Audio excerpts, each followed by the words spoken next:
kes ɗin da ka ji mace ta kafe ba na son sa malam sai an raba mu, me dalili ni dai kawai a raba mu, to matsalar kwanciya ce.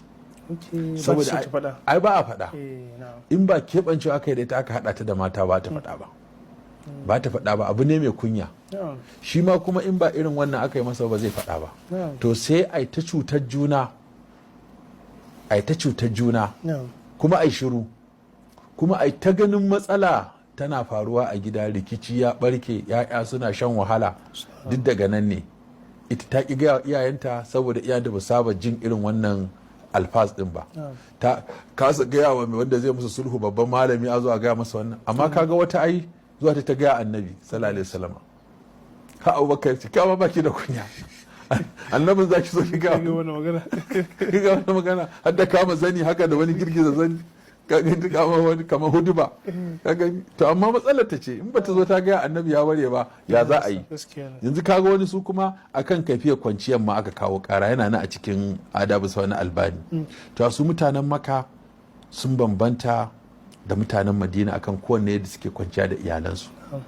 To amma da aka samu aure tsakanin, ba a san da wannan matsalar cewa babba bace sai da mutumin Makka ya zo ya auri mutuniyar Madina, da suka wasu ta ce ita ba haka ake ba a garinsu, shi ma ci ba haka ake a garinsu. To wa zai ware magana, sai aka tafi gida annabi sallallahu alaihi wasallam. Da ta shigo kamar da Rana Aisha take rawaito mana hadisin, sai ta kasa bayani, so da abu ne mai nauyi, kunya ya kama ta, kuma kakwar jinin annabi sallallahu alaihi wasallam. Sai ta shiga ta gaya ɗaya daga cikin matansa, ita kuma tawa annabi bayani, annabi sallallahu alaihi wasallam ya ce to ai ga wannan duk kowace irin kwanciya za su tsakanin miji da mata ya halatta, amma a nisanci in tana jinin al'ada ko dubura, waɗannan biyun kaɗai su ne aka haramta. Ba za a sadu da mace na jinin al'ada ba, kuma yanzu mata da yawa sukan kawo wannan cewa wasu mazan sai su ce su ba ruwansu da wani al'ada kawai, wani kuma ya ce ai shi zai iya sadu da ita ta baya, ai ta rigima. A kowace ma ta yadda mijin yana mata hakan, daga baya kuma ta ji wa'azi ta zo ta ce ita wala ba ta yadda ba. To kaga irin wannan banda dabbanci me zai sa mace sadu da mace ta dubura ko kuma sadu da na al'ada, waɗannan biyun tsinannu ne masu yin wannan, amma sauran abubuwa duka waɗanda suna nan, inda wannan babin ake sai a faɗaɗa su, amma yanzu muna magana akan abin da zai kare tarbiyyar yaro tun daga hannun iyayensa yadda za a gina gida na gari.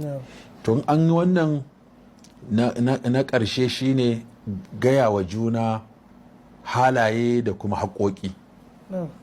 Dole mace ta san me haƙƙinta akan miji, miji ya san me haƙƙinsa akan mata, sannan kuma ya gaya mata irin halinsa, ba na son kaza, ba na son kaza, ina son kaza, ina son kaza, kefa ni ma ba na son kaza, ba na son kaza, ina son kaza, ina son kaza.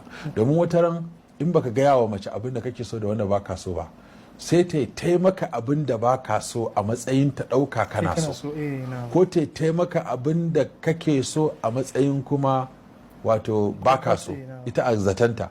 To kaga to haka kai ma sai kaga kullum fusata ta kake yi, wata ba ta son a kyalkyale mata dariya a fuskarta, ko kuma tana da saurin zargi, in ta kai dariya sai ta ɗauka wani abu ne ta yi, ko mutum ya shigo gida ya toshe hanci sai ta ɗauka ko gidan ne yake tsami ko jiki ko waye, ko kuma wani hankalinsa ya ɓaci ba son ai dariya, ƙarshen wata ya bai samu albashi ba, ko bai yi ciniki ba, ya shigo ransa a ɓace, to in ya ga tana dariya sai rigima ta ɓarke, ko wani abin farin ciki ya same shi ta ɓata rai.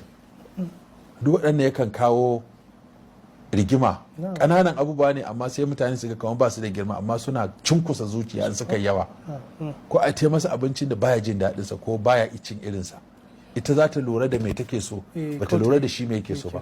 Ko abincin da lafiya ne, likita ne ce ga irin abincin da zai ci, ko kuma ga lokacin da ya kamata a gama. Shi za ka ji iyayenmu suna cewa a kula da cikinsa, a kula da idonsa, a kula da hancinsa, a kula da kunnensa. Da duk waɗannan suna kai wa mutum saƙo. Idan mutum yana jin munanan kalamai suka masa tasiri su juye su koma rigima. In mutum yana ganin ƙazanta da abubuwa waɗanda ba su kamata ba, su ma za su haifar masa da wani abu. In mutum yana jin wari da sauran abubuwa, hakanan yana cin abinci mara daɗi, ko kuma cikinsa ana barinsa da yunwa, ko butarsa har buta za ga ana mace nasiha, kakke ba butar mijinki ba ruwa. In mutarin za ka zo a matse kai ban ɗaki kuma gashi ba ruwa a famfo, sannan ko babu ruwa a buta, sai ka ga cewa mutum ya riƙe wando yana neman ruwan da zai tsarki.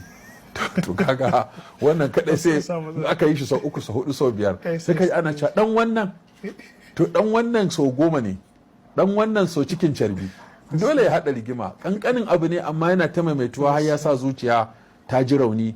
To waɗannan abubuwa duk akwai buƙatar a bayyana su, domin so ake yi 'ya'ya su zo su tarar da gida hade, su tarar da nutsatsen gida don su ma a rene su a gurin. Amma suka tarar a rikice gidan yake, su ma rikitattun za su zama. Tunda hadisin mun tafi akan ka'idar hadisin, iyaye suna da tasiri wajen yahudantar da nasarantar da maguzantar da yaro, su koya masa waɗannan ɗabi'u.